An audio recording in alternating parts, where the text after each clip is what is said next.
I made an earlier video about this invention of mine. It's called an AVC. I thought it was cool because he's kind of personable with these little eyes. And I had built this particular one about the same time that text-to-speech was really kind of gaining a personality and AI came about with ChatGPT and whatnot. People started to recognize it as something. And I thought it was neat that it had so much personality.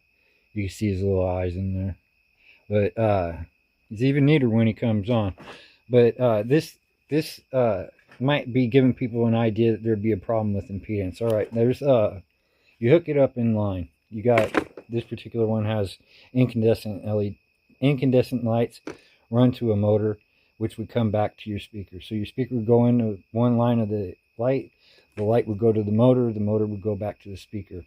Now with LEDs, you want to have everything going.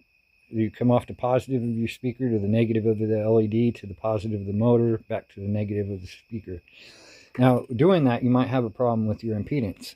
And this particular type of machine usually uses several motors, each one running different lights, so you've got all kinds of fluctuations there. Now I personally have never had a problem with it melting down a radio. You see I have several. I got a lot more stereos than this, but I always have several in the rack. We have an amplifier, a subwoofer amplifier, usually something else for, you know, surround sound, because I was building surround sound before it came out.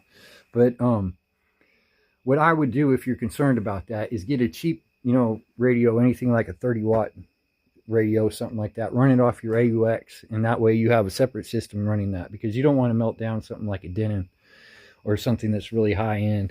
And these things will take 300 watts and not blow an LED. I mean, it's incredible how much power that motor will absorb. And I made them because, well, it's in another video, all the reasons why and stuff like that. But the motor is a variable resistor that changes by itself with the volume. So no matter how you turn it up, or it runs from about 5 watts to 300 watts, and I don't think you'll have a problem with it. And if you do, just modify your build a little bit. The reason why I had to build these was because when I was a kid, we would make them and they would always blow up when we turned up our stereo. So I eventually came up with an idea to make them so they didn't blow up anymore. But like I said, if you use more than one system, just run it off your AUX to another cheap-ass radio you buy at a thrift store. And that way you'll give extra control over it and you won't have to worry about the impedance.